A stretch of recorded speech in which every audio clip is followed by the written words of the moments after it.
Trump signaled to extremist groups on January 6. Experts testify in 14th Amendment case. The attorneys attempting to paint former President Trump as an insurrectionist in order to get him banned from the ballot in Colorado in 2024 focused their case on Tuesday on signals he sent to extremist groups who stormed the Capitol on January 6. Attorney Eric Olson, representing the plaintiffs, relied on expert testimony from an extremism expert during the second day of a trial that centers on whether Trump should be disqualified from running for president in the state, citing the 14th Amendment of the Constitution.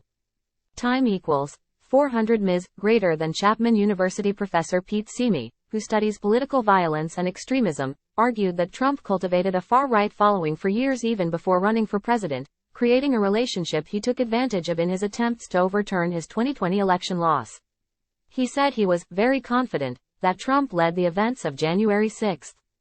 Time equals 400 Ms. greater than. From my years of studying how far-right extremists perceive communication, the relationship that they develop with Donald Trump over multiple years, the various signals, promoting or endorsing violence, things done over social media, that aligned with many of the things that Trump said over the years, Simi said.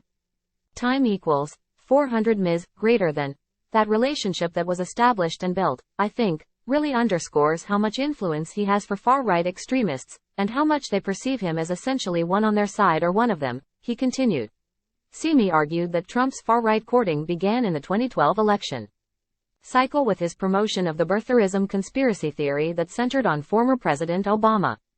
That gave Trump clout in far-right spaces, Simi said, which he reinforced when he launched his 2016 presidential campaign with inflammatory rhetoric about Mexican people, which also aligned with far-right views. Simi also pointed to Trump's reaction to the 2017 Charlottesville, Virginia white supremacist rally where he said there were good people on both sides. Then, during a debate with now President Biden during the 2020 election cycle, Trump told the right-wing group the Proud Boys to stand back and stand by, when asked to denounce such extremist groups, even on January 6.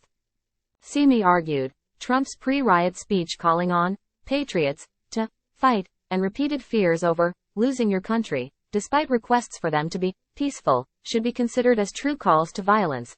For extremists there was a clear understanding that fighting is the real message, not peaceful, Simi said of Trump's January 6 speech on the ellipse in Washington right before the storming of the Capitol.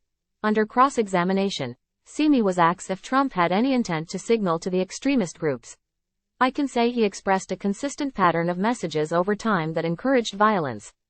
He expressed messages over time that endorsed violence. And that's very, I think in clear terms, part of this pattern, he responded.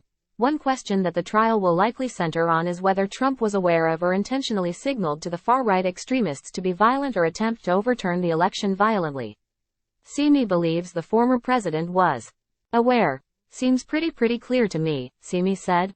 I mean, I'm not in Donald Trump's mind, obviously, but in terms of observable patterns, in terms of the repeated nature of the things we've been discussing, that's all pretty apparent. Olson, the plaintiff's lawyers, has argued the Colorado case has four basic components. Trump took an oath as an officer of the U.S. The Capitol attack was an insurrection. Trump engaged in that insurrection. And Colorado's Secretary of State can be ordered by the court to keep him off the state's ballot because of it. In the case's opening arguments on Monday, the attorneys representing the Colorado Republican Party and Trump's lawyers argued that the former president was simply exercising his free speech rights to warn about election results he did not believe were legitimate. They also claimed that the specific 14th Amendment clause was untried in over 150 years for this purpose and is being misread. Time equals 400 Ms. greater than. This is a legal Hail Mary by the Democrats, said Mike Davis, an attorney who appeared with representatives of the Trump campaign outside court before the trial began. This case is going to fail. Similar cases are being considered in Minnesota and Michigan, the latter of which is notably a key swing state. It is likely one of these cases will land before the Supreme Court, which has never ruled on the 14th Amendment's insurrection clause. 3 of the current sitting justices were appointed by Trump during his first term.